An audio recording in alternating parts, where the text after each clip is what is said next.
So it looks like starting to come back online. Let me get YouTube re-updated again. All right, Flavorous, if you've been able to get back in, I think I got the chat back up. Chat back up. Yeah, according to Restream, YouTube events is working. It says it's sending data to Twitch, but I see the Twitch data, the Twitch stream is working. That's strange. And now, yeah, YouTube control room's not showing.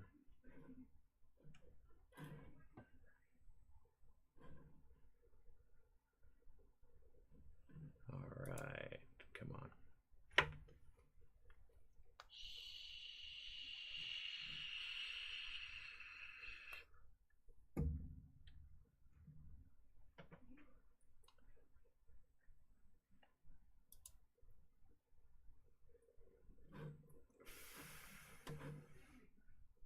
All right, so now Restream has both back online. YouTube isn't saying it's back online though.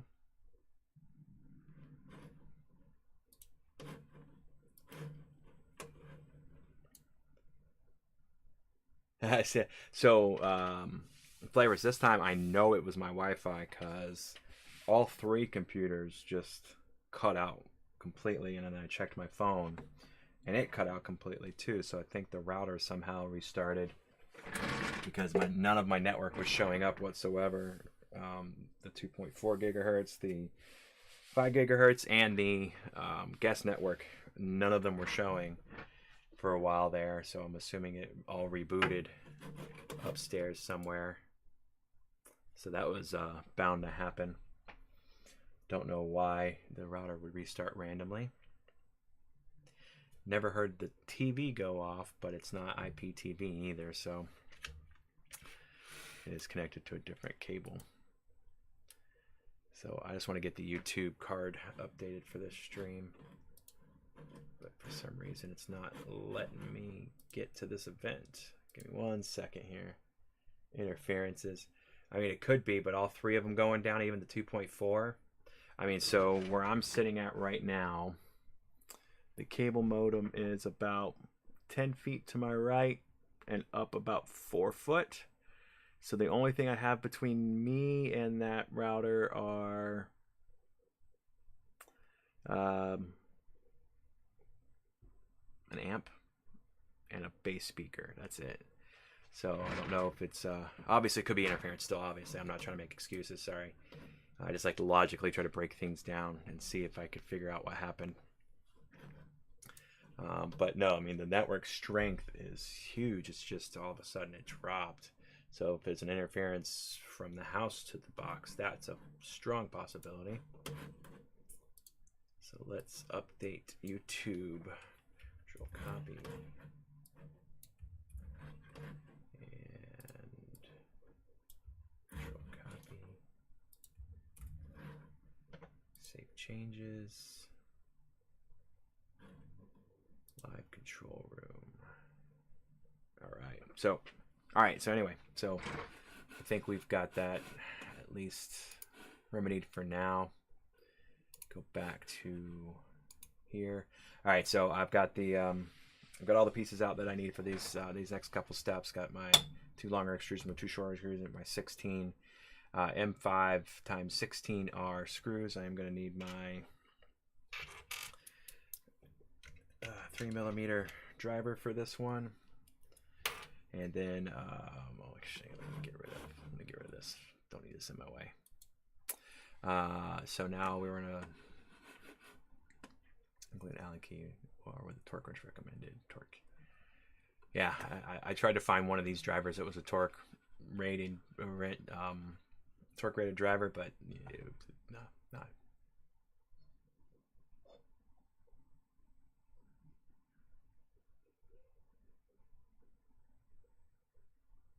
I'll have to take a look into that. Let me write that down. I've actually where did my pen go? took it out of my drawer and put it out so I could find it easier. NTU 1492 to 1496. I'll check that out after stream, maybe tomorrow during the day. But it's Xfinity, so they kind of locked down the router. I have figured out a way to get into the normal settings of it. I could use my own router, but their router hasn't given me any problems until now, so I may have to replace it with my own router.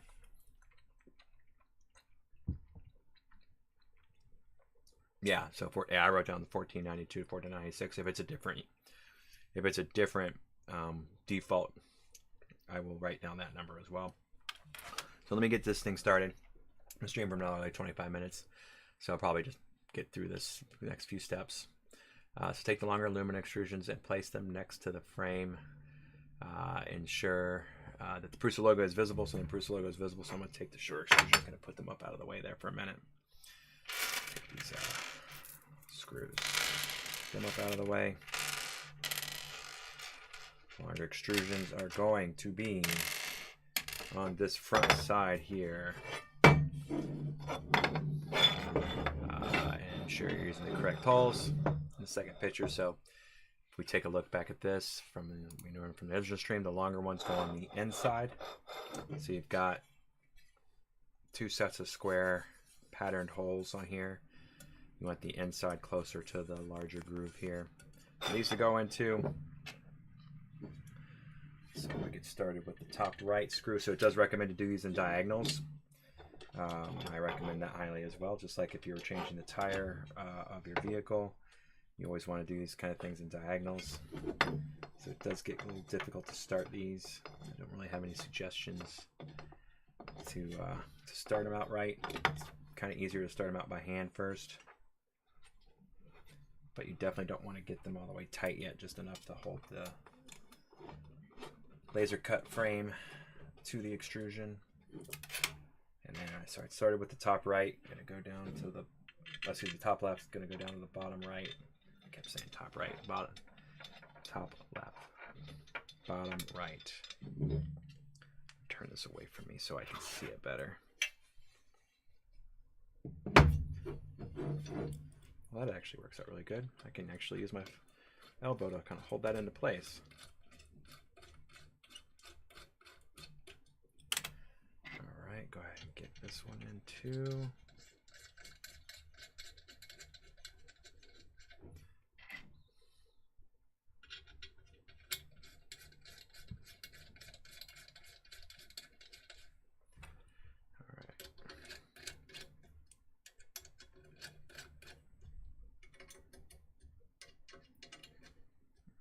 So those are all tight to the frame.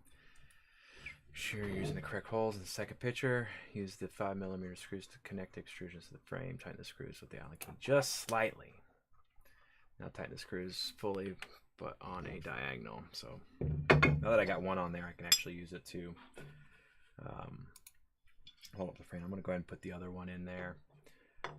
So okay, we want the inside. I'm going to go ahead and do the top left one. Not going to misspeak this time.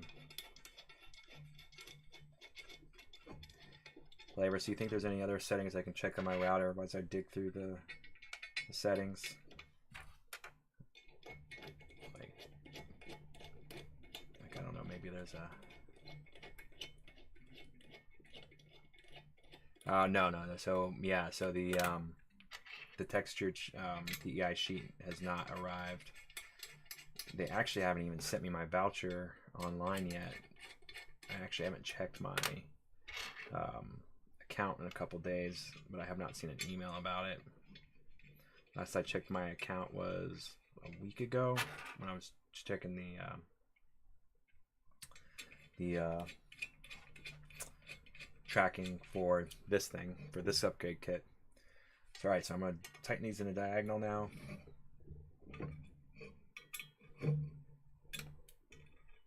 Start top left, bottom right, top right, bottom left. I might actually get a different driver than this. I don't feel like I'm getting these that tight. This is one of those times where you just want to go ahead and tighten it up all the way. We're not working against plastic here. So I'm gonna take this. Nope. Too big.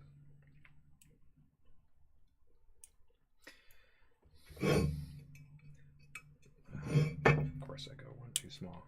Skip the size I need, of course. Skip the size I need.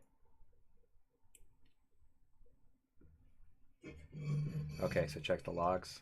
What's going on here? Why am I not getting the right size? You know what? I'm just gonna grab. Where's theirs?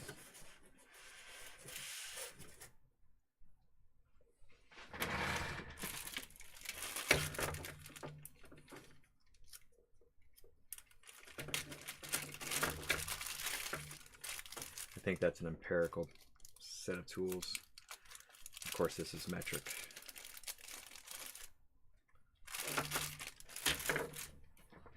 I just want to make sure these are nice and tight. Yeah, see, I could tighten this down a little bit more.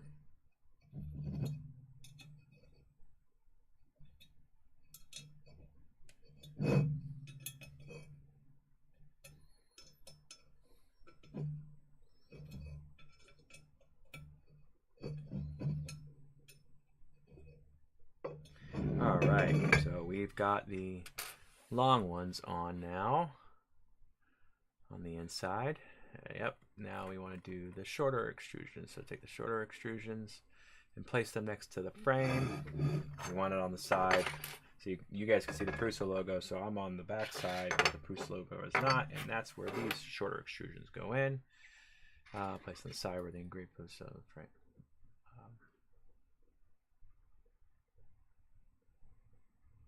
Is not visible. Of course it says not visible. Last. Screws are inserted from the opposite side of the frame. You should need to manipulate the frame, make sure the extrusions are on the correct side. So I'm gonna go ahead and get these started. Again, gonna start with the from the front, what would be the top left. So from my side, it's the top right. Maybe that's why I was saying right before. Yeah, let's go with that. We're gonna go with that. And I'm going to throw the bottom right in now.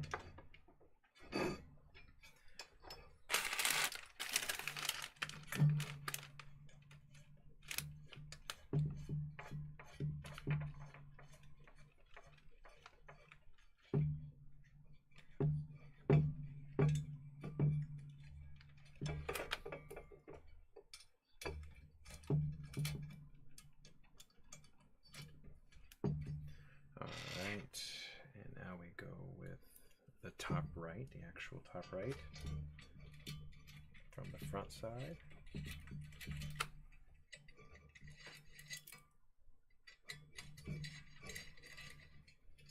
See, I thought this was magnetic. It's not magnetic. This is not holding these in. Where is it? Nope. Maybe I thought this was one of the magnetic ones and I ended up buying the one that wasn't.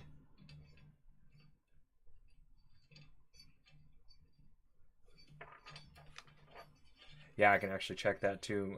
I did buy, and I got it recently, because I rent the house we live in right now. We're renting because we don't know when we're going to be moving again.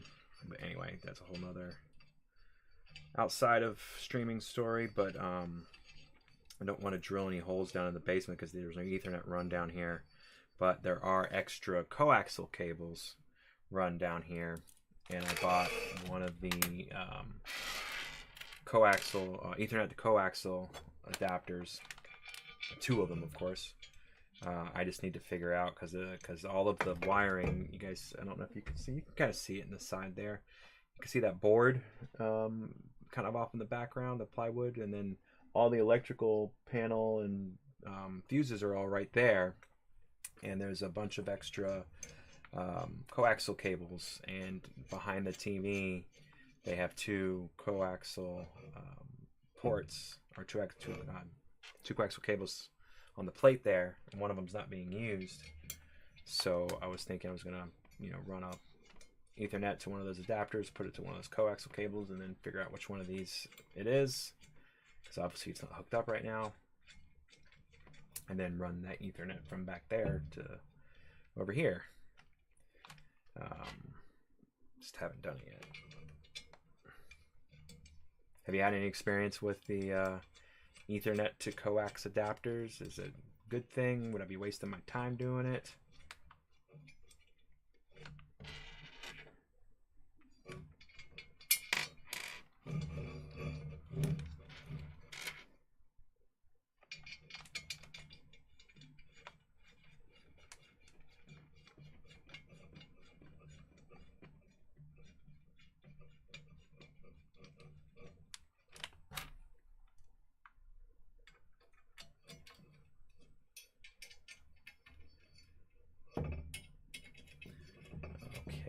So frame just needs to be tightened down the rest of the way. That's getting loose again. Why is that loose?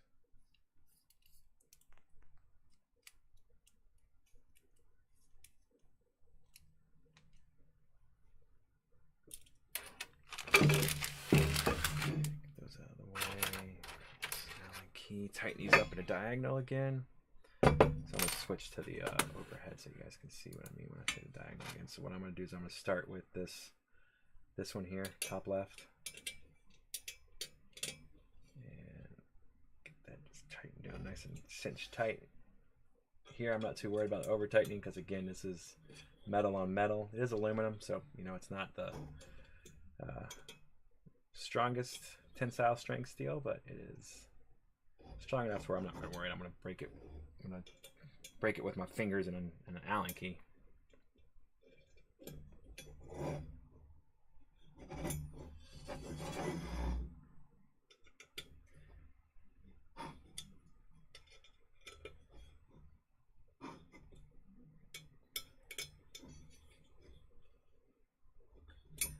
fact, I probably would break the Allen key before I could break the aluminum frame.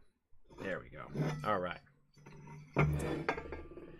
All right, instructions I'll say before proceed further. Let's make final check. It's very important to have the extrusions on the correct side of the frame. Long extrusions must be on the side of the frame with the Prusa logo. So let me turn this towards you guys so you guys can double check my work here.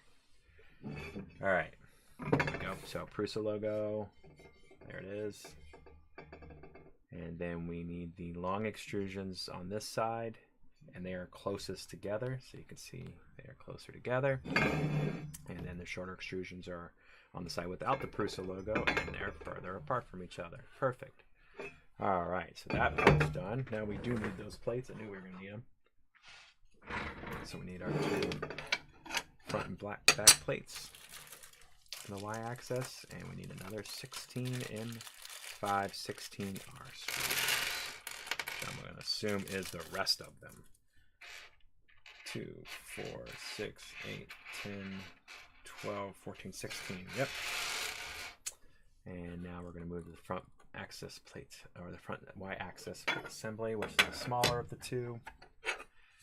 Rotate the frame to longer extrusions towards you. Place the front plate on extrusions and secure it with the M5 16R screws. Don't tighten yet. Now tighten all the screws once they're all on. But in a diagonal. See the second picture. So basically we need to get the screws all started. All 8 of them for the front side, and then we need to get them tightened down afterwards. So I'm going to start with the top left of this one.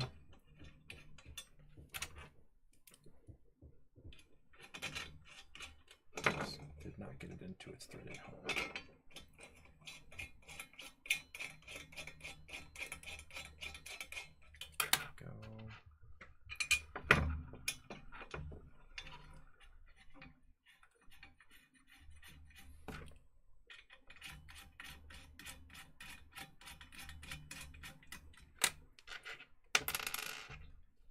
Man, Flavors, I gotta tell you, I am liking that I bought this screwdriver. It's making things like this way quicker than with that dumb Allen key. Hex wrench.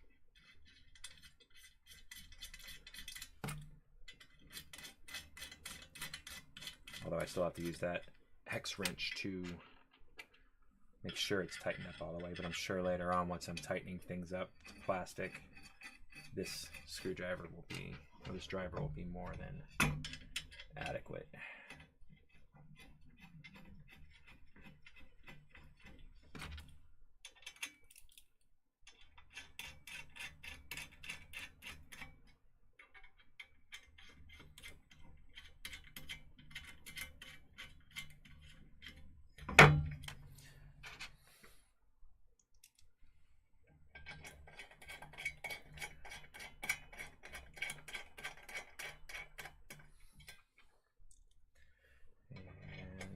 Screw for the front side plate.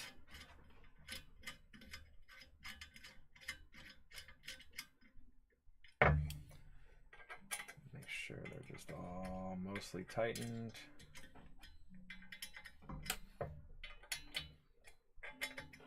And now let me get it wrenched down.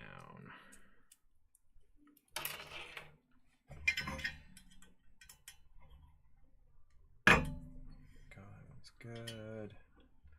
Diagonal.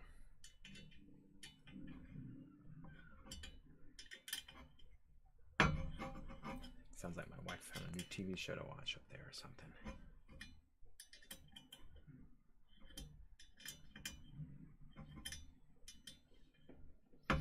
All right, so now we're going to move around to the back side, and then we want to make sure that we don't miss this step. So we need to find our T-nuts. T-nuts, there they are, T-nuts. And we want the T-nuts to go into, when we're looking at the back side, the left side. For me, it's the side here. Turn it towards camera there. So it's going to be the left side, which is this side. Mine's got the sticker with my QR code and official information on there, so that's the side I need it on. They will just be loose in there for the time being, all the way until near the end when we get the power supply in there. So there we go. Just pushed all the way back in there, and just make sure they're in there. And then now we go to the Y-axis rear plate assembly. Now we can get these started. And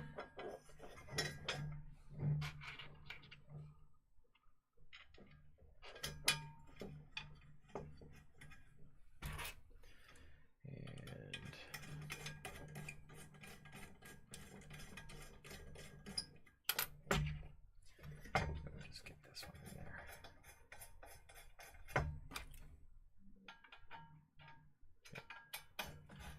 Sorry, I had to look up because I thought I put that on the wrong way there for a second.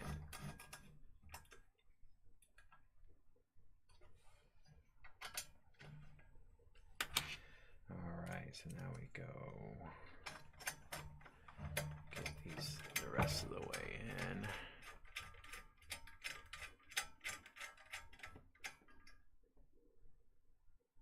Do you have that on right? Yeah. Okay.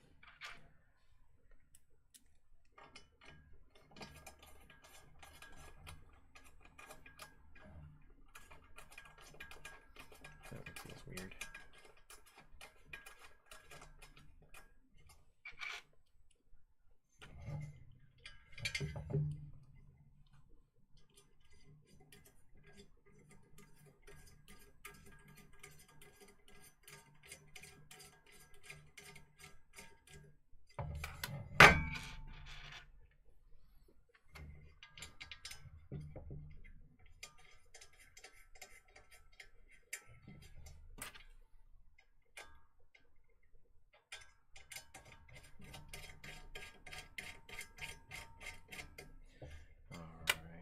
Almost there.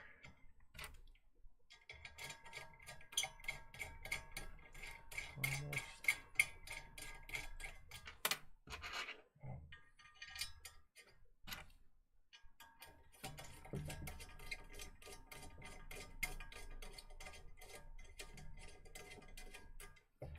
Let's just make sure all these are as tight as this driver will get them.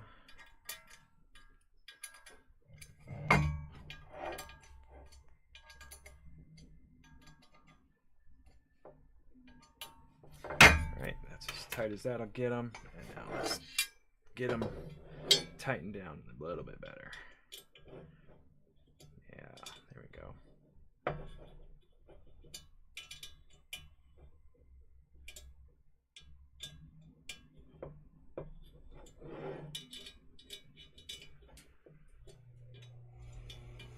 Making sure to use that diagonal pattern that they're recommending in the picture. All right. And now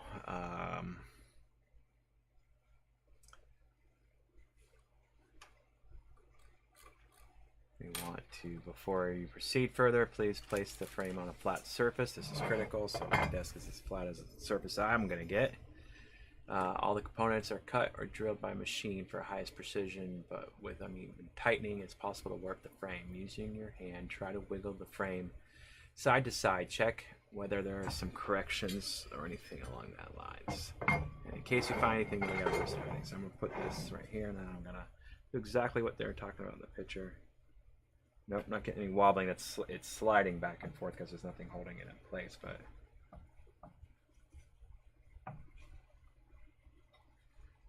let's see what else it says to do. It says to do, yeah, so.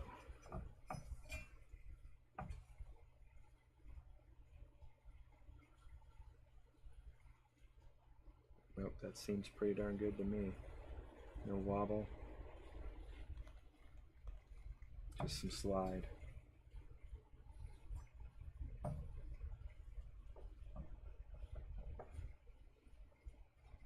Maybe a little bit from that way.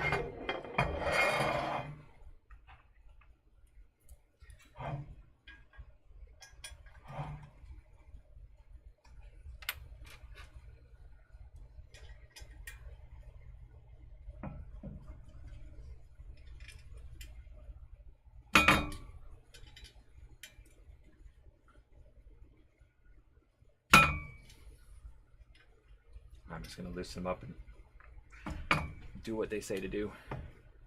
So I got a little bit of wobble from the front left to the back right. That's funny. That's the same exact direction I had the problem with that heat bed on the MK2S.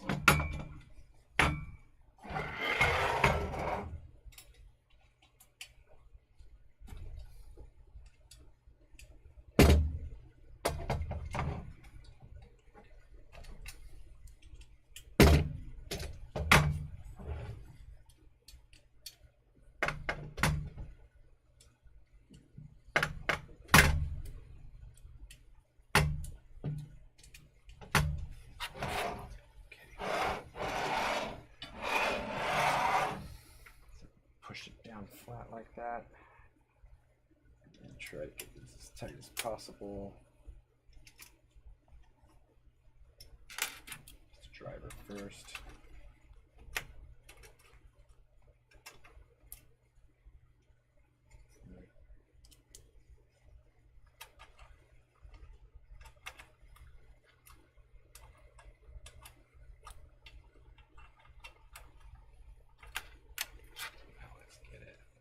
Tighter.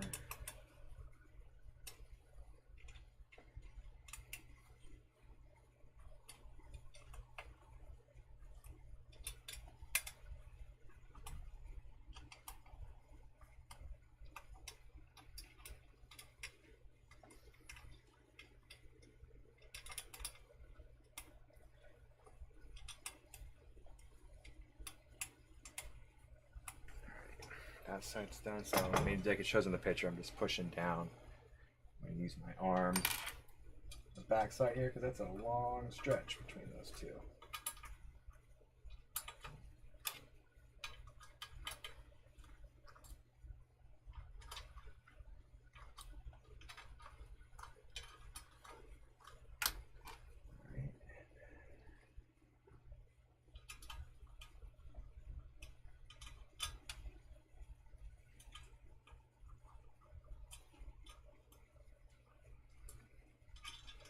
Almost. There we go.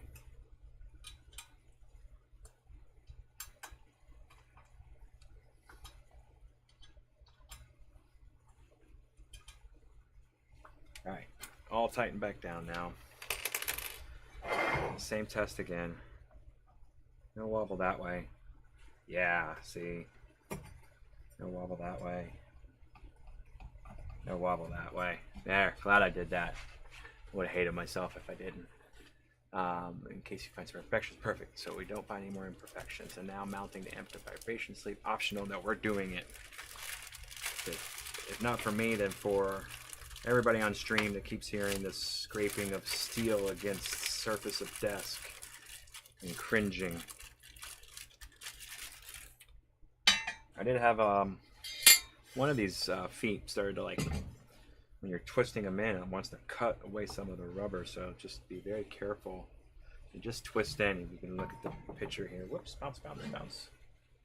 It says to twist them in right there, and make sure they're a little bit of frame of for each.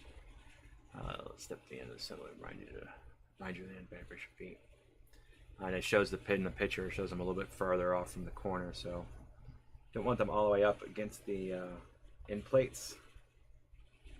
But you don't want them too far away where it's going to cause any unbalance in the system.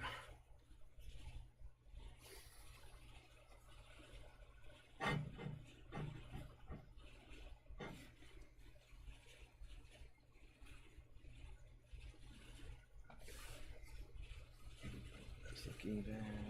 Yep. None of those cut. That's weird. All right. So now, let's see how many steps we have. I am not gonna finish this. No. So I'm gonna stop here. Step 12, getting the Y-axis front and back holder and the smooth rod holders in place. So I'm gonna stop here. And call it a night. It is 1:59 p.m. Eastern Standard Time. So thanks for joining me. We got the disassembly done, so that's fantastic. Although it's most of the printers left over there. The flavor is just points to assemble everything but the frame. So we got most of that done. So I will stream again tomorrow and get as much done as I can tomorrow. The same time, it's going to be somewhere starting between 10:30 and 11 o'clock, which means 11 o'clock. Probably won't be as long as this stream, and maybe it will be. I don't know. We'll see. We'll see how where the world takes me in the next couple days or tomorrow. But we'll get as much done as we can. Obviously, having the experience with the other one makes this process a little easier. But I just want to thank you for joining me. Flavors, thank you for everything that you've done on my streams. I like having a live person here, having some feedback and something to bounce back off, so definitely appreciate it. But for anybody watching this not live, definitely appreciate you. Go and hit that like button if you like this content. If you dislike it, hit dislike. If you want to see more of it, hit subscribe. Check that bell to make sure you get notified whenever I do go live. I don't have a schedule. It seems to be Monday, Tuesdays I'm streaming the most, but there's no guarantee of that. I might randomly stream throughout the day. I am a part of a couple Facebook groups underneath Jeremy's Makes, the Prusa i3 owners, and a couple other like that. I'm going to start trying to post when I plan to stream that night. I'm going to try to post during the day. Then I'm going to be streaming just to make it people a bit more aware. But once again, thanks for joining me. If you have any questions, email me, themakerjeremy@gmail.com, or just leave it in the comments. So be kind to each other, hug each other more, be nice. It's not hard, it's easy. Use your turn signals, and everybody have a fantastic night. Thank you very much.